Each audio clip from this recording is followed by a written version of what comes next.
여기까지 왔는데 지난 제1편 강의에서 지난 강의죠. 요 시기가 굉장히 중요하다. 이 시기가 인류의 문명을 그 방향을 결정하는 시기였어요. 약 한 400년간, 500년, 400년, 500년간이 그렇죠. 그 중에서도 요 신학적으로 보면 요 펠라기오스와 아우구스티누스의 논쟁이 굉장히 중요한 의미를 가졌습니다. 그 중에서도 아우구스티누스가 우리에게 인류 문명사에 끼친 영향력은 어마어마하게 큰 거죠. 아우구스티누스 얘기를 그래서 지난 시간에 했고, 오늘은 토마스 아퀴나스라는 사람에 대해서 알아보겠습니다. 1924년 또는 25년 이 어간에 태어나서 1274년, 그러니까 49세, 48세 이때 사망합니다.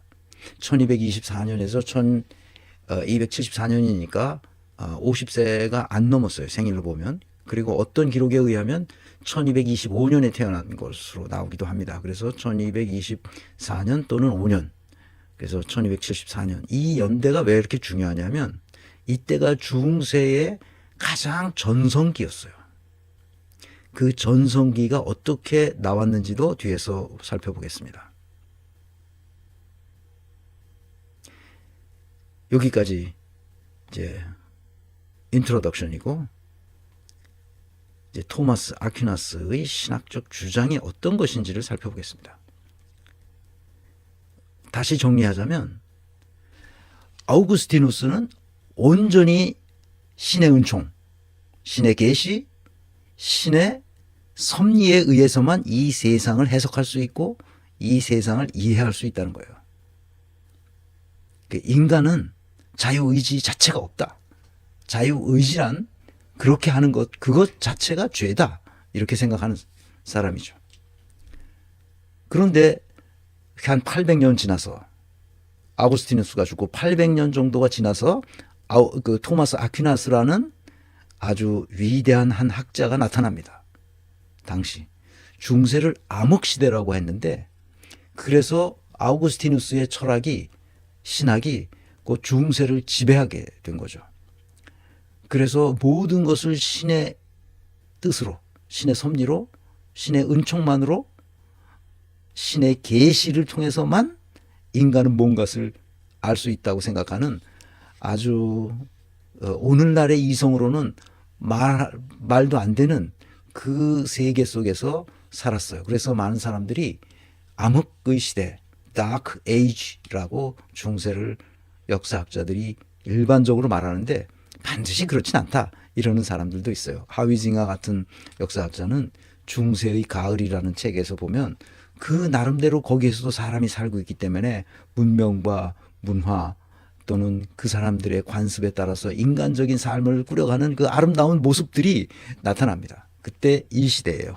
그러니까 중세의 끝, 중세의 후반. 그래서 그 중세의 가을이라는 그 책을 보면 중세에 살았던 사람들이 그렇게 처참하게만 산 것은 아니다.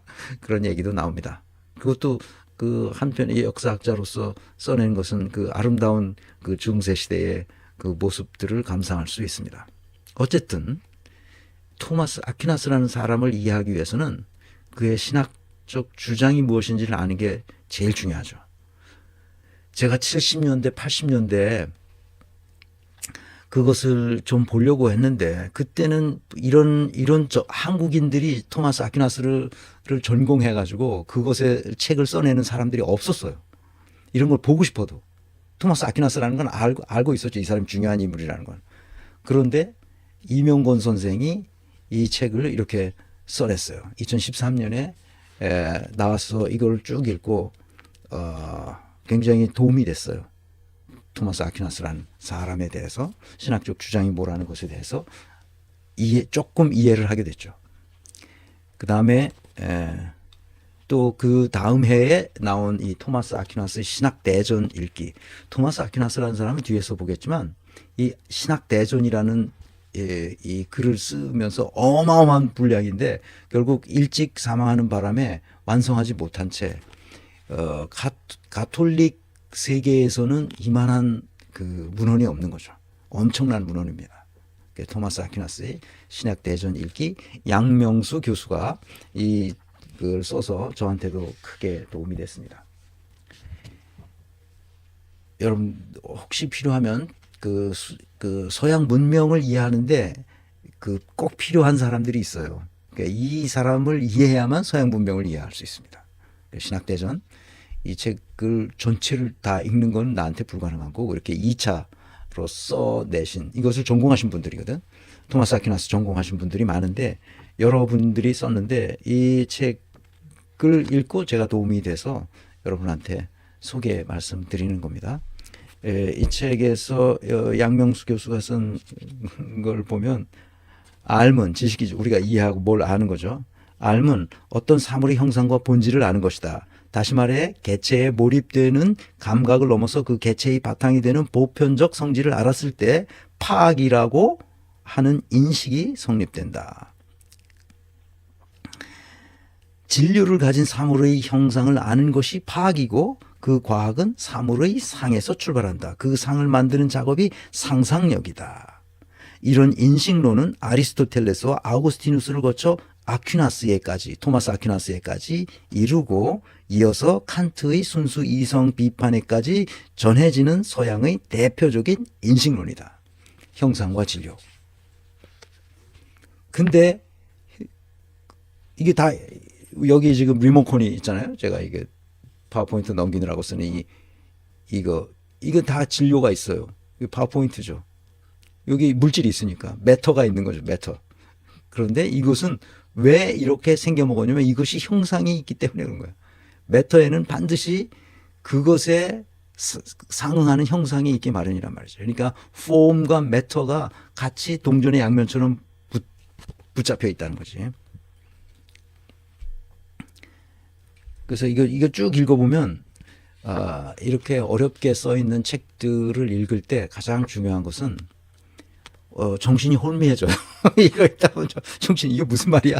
혼미해져. 그럴 때는 정신을 바짝 차리기 위해서 소리내서 읽습니다. 천천히 소리내서 제가 이렇게 읽는 방식으로 읽어가면 이게 이해가 돼요. 천천히 읽고. 그리고 또 읽고 그러면 이 저자가 뭘 말하려고 하는구나 하는 걸 알 수 있어요. 근데 토마스 아퀴나스의 신학을 이해하지 못하면 우리가 문명사를 이해하는 거 쉽지 않습니다. 자, 이런 인식론에 따르면 진료를 가지고 있지 않은 하느님은 상을 개념으로 추상화해서 이룩되는 인식의 대상이 아니다. 무슨 말인지 아시겠죠? 이 점을 가리켜 아퀴나스는 하나님은 인간의 지성으로 파악할 수 없다고 한다. 인간이 하느님을 알려면 하느님이 스스로 자기를 드러내야 한다. 어떤 특별한 계시가 필요하다. 성서에 나오는 예언자들이나 사도들은 하나님의 특별한 은총으로 지성의 능력이 높아져 하나님의 상을 형성해서 일반 사람들보다 하나님을 더 잘 알게 된 사람들이다. 이렇게 나가요. 이게 쭉 그 신학대전을 읽으려면 이런 어려운 말들을 계속 따라가면서 이게 뭐라는 것을 이해해야 할 때까지 계속 읽는 겁니다. 여러 번 읽으면 토마스 아퀴나스가 아우구스티누스의 그 신개념을 이런 식으로 달리 이해했구나 하는 걸 알 수 있어요. 그런데 한 권을 더 재미있는 책을 소개합니다. 이 책입니다. 박승찬 교수가 썼어요. 박승찬 교수는 독일 프라이부르크 대학에서 그 서울대 나오고 카톨릭 대학을 다시 나오고 그리고 프라이부르크 대학에 가서 석사와 박사학위를 신학으로 공부했어요. 그 프라이부르크 대학은 어디냐? 독일에서 남서부에서 아주 아름다운 자연 도시에 있는 대학 도시라고 할 수 있겠죠. 대학 도시보다는 조금 큰데 하여튼 좌우지간 그 유명한 프라이부르크 대학에서 신학으로 학위를 하시고 오셔서 지금 어디서 학생들을 가르쳐요. 어느 대학에서 교수로 가르치는데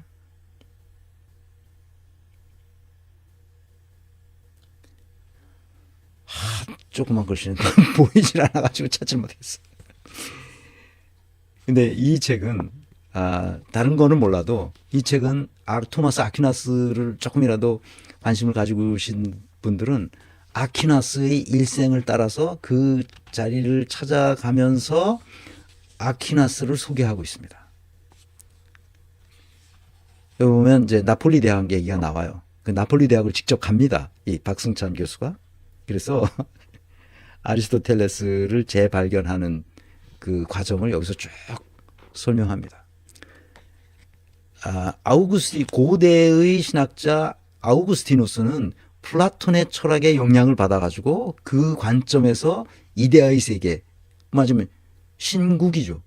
그 하느님의 나라에 관해서, 그건 이데아의 세계죠.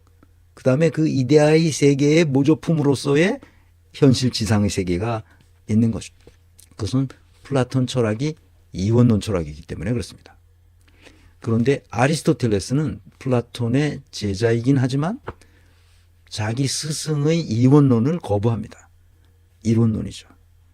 그것은 아까 얘기했듯이 형상과 진료가 같이 붙어 있기 때문에 그런 거예요. 그래서 이 세상의 모든 것은 다 하나의 말하자면 진료와 형상이 붙어 있어서 생겨난 것들이에요. 인간도 마찬가지죠. 인간도 이 안에 이런 형상으로 태어날 수 있도록 진료들이 만들어져 있는 거예요. 다 물질로 되어 있으니까 인간이. 하나인 거지. 그러니까 플라톤 철학은 그 어떤 것이 그렇게 되기 위해서는 그의 본질이 저 다른데 어떤 그 자체 내에 있는 게 아니라 밖에 있다고 생각한 거지. 이상적인 어떤 세계. 그거 밖에 있다는 거야. 그런데 아리스토텔레스는 그렇지 않다. 그것은 내 안에 있다. 내 안에. 그 본질이 그 자체 안에 있다. 그래서 이론론이라고 말할 수 있어요.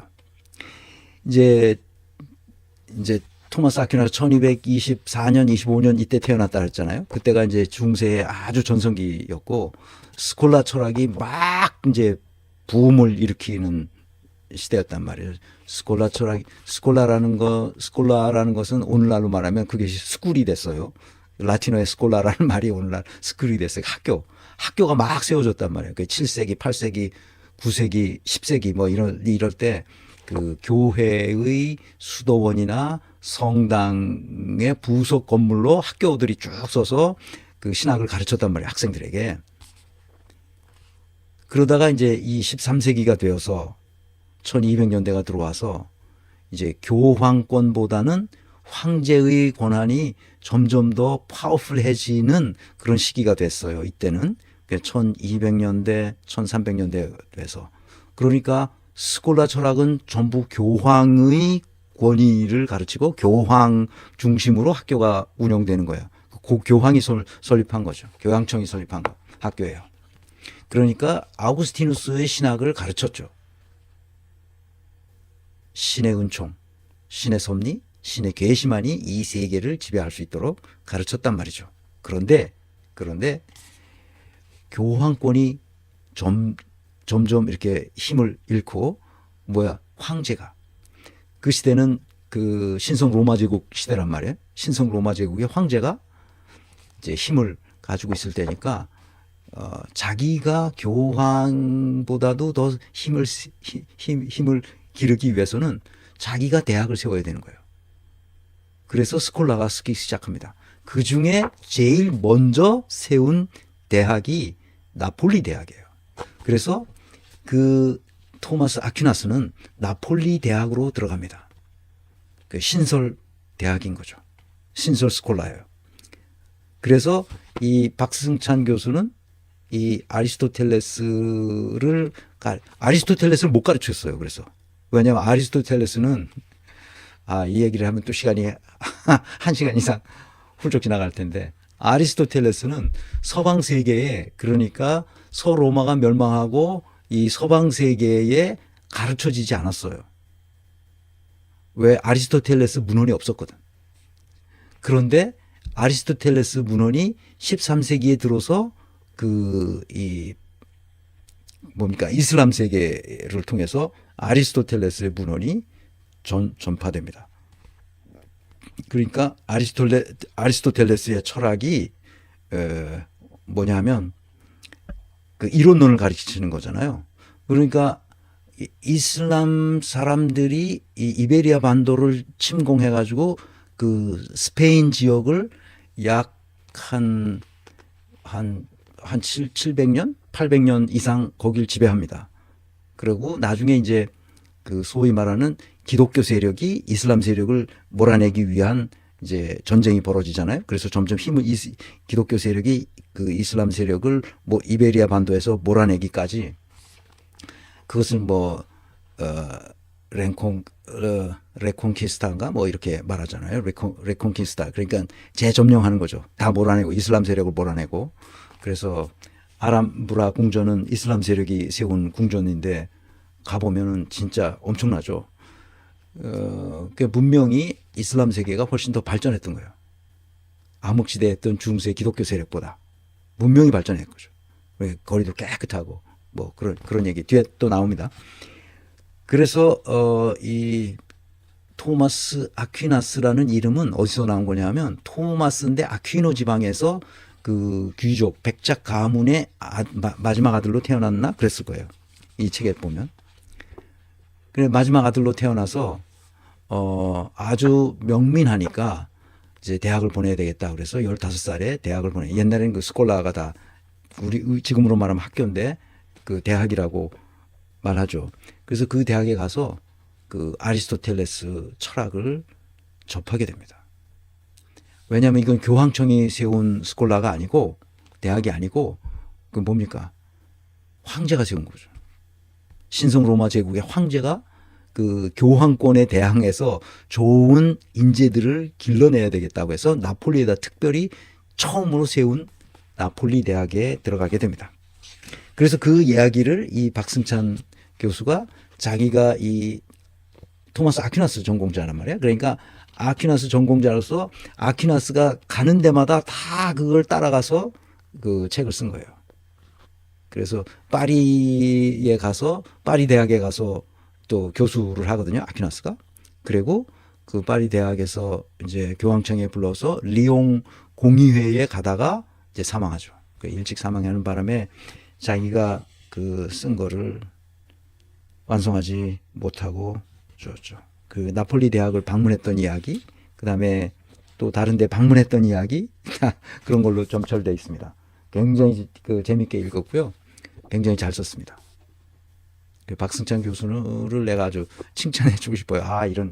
내가 7, 80년대에 이런 걸 구해서 읽어보려고 그렇게 애를 썼는데 이런 게 없었어요. 근데 이제 우리 한국 사회도 이런 좋은 문헌들이 많이 나오고 있어서 너무너무 고맙죠.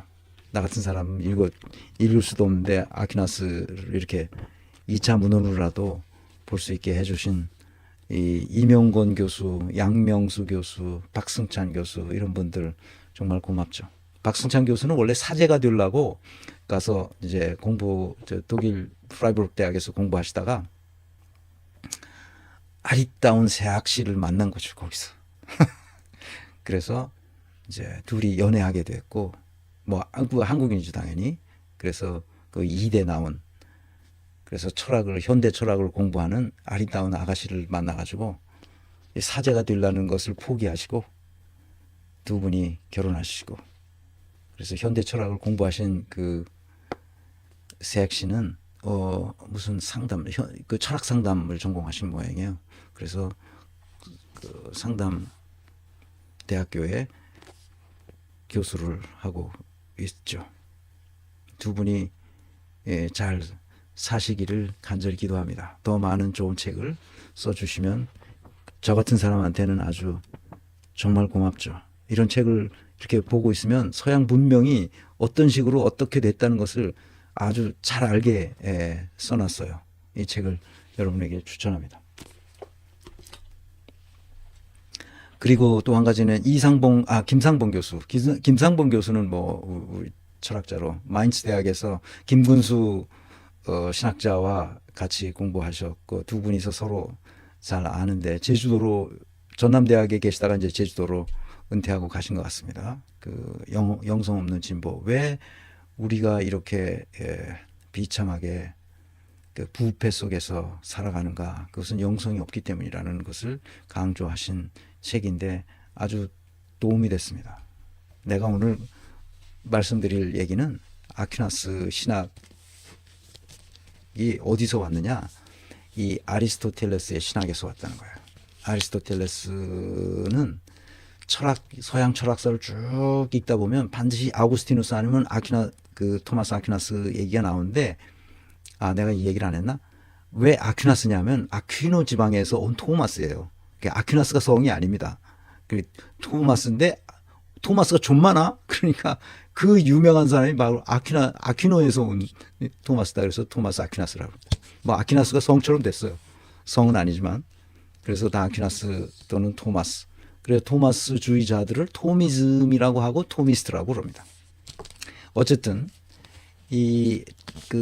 아리스토텔레스의 신학이라고, 철학이 아니고 신학이라고 한 것은 김상봉 교수가 신학도 공부했지만 아리스토텔레스의 그 저작 중에 형이상학이라는 그 방대한 저작 중에 12권이 신에 관한 이야기예요.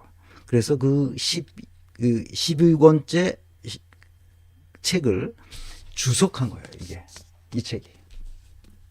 이게 두 권으로 돼 있어요. 1권, 2권으로 두 권으로 돼 있는데 이 책은 너무너무 감사해서 내가 이렇게 소개하는 겁니다. 이것은 가격으로 말할 수가 없어요.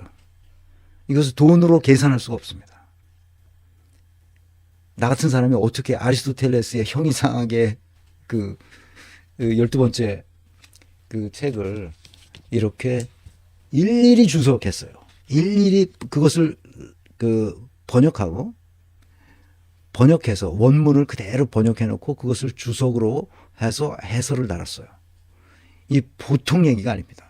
주석하고 해설을 하는 것은 이거에 관한 지금까지 나왔던 모든 문헌을 다 들여다 봐야 됩니다. 그리고 그것을 해야 돼요. 이거는 보통 꼼꼼하지 않고는 이거 할 수가 없습니다. 이 생애를 걸고 하는 거예요. 그래서 나는 이거를 보고 정말 놀랐어요. 이렇게 하는 분이 한국 사회에도 있구나. 이런 걸 이렇게 번역하고 주석을 달고 그걸 하나하나 해설해 가는, 난 도올 선생만 그렇게 하는 줄 알았는데 김상봉 교수도 이렇게 하는 걸 보고 내가 진짜 너무 고맙고, 이런 분들은 정말 칭찬해 줘야 된다. 그리고 후원해 줘야 된다. 그래서 책을 샀어요. 사서 이제 보기 시작한 거예요.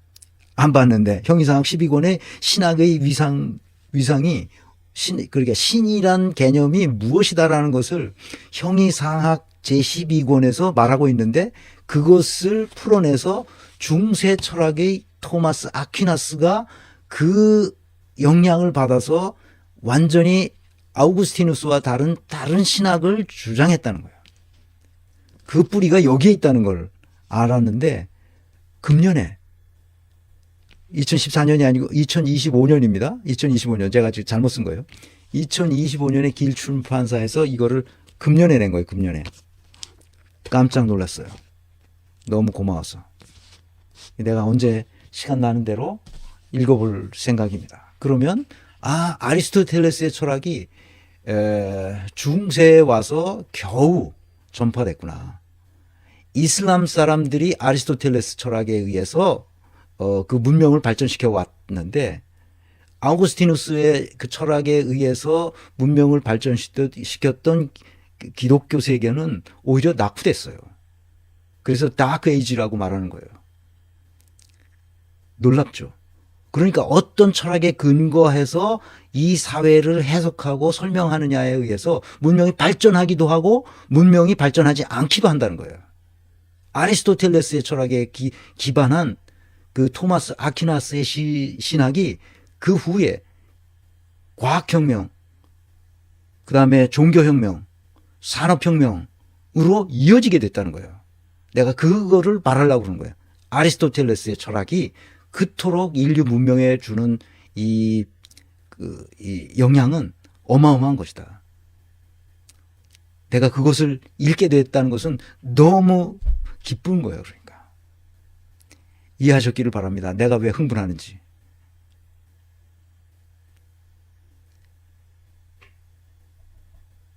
아리스토텔레스의 철학이, 고대 철학이 이슬람 세계에 들어가서 문명을 발전시켰다는 거죠. 그런데 서방 세계에는 아리스토텔레스 철학이 13세기까지 알려지지 않았어요.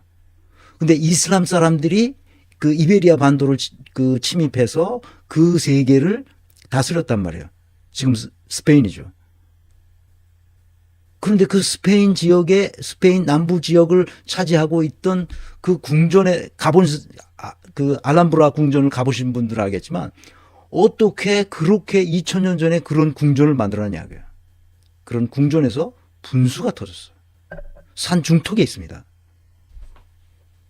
나는 그래서 늘, 야, 이 아리스토텔레스 철학을 그 이렇게 한번 보려면 뭘 어떻게 해야 되나 늘 그런 생각을 했는데, 이렇게 그 토마스 아퀴나스의 신학을 통해서 김상병 교수가 이것을 번역하고 그 일일이 주석을 다한 것을 보고 충격을 받았어요. 언젠가 한번 가서 대접도 해드리고 그래야 되겠다. 그런 생각을 하고 있습니다. 나 혼자만 그런 거겠죠. 예, 뭐 이거 관심이 없는 사람은 어쩔 수 없고. 왜 그러냐? 서양 철학사 책을 보면 아리스토텔레스의 신학을 읽을 수 없어요. 그런데 내가 그 신학을 읽을 수 있게 됐다는 거죠. 이 보통 일이 아닌 거죠. 서양 철학사는 반드시 읽어야 되면 러셀의 것을 읽든지 그 스웨덴 학자가 둘이서 쓴 그 서양 철학사를 읽든지 어떤 걸 읽든지 서양 철학사는 여러 번 읽으면 이 문명이 어떻게 왔는지를 알게 됩니다. 지금 금방 얘기했듯이 철학의 기반을 두고 문명이 발전할 때 어떤 철학이었느냐가 그 문명의 발전을 완전히 좌지우지한다는 거예요. 그래서 철학이 그렇게 중요하죠. 자, 그래서 이제 여기까지 하고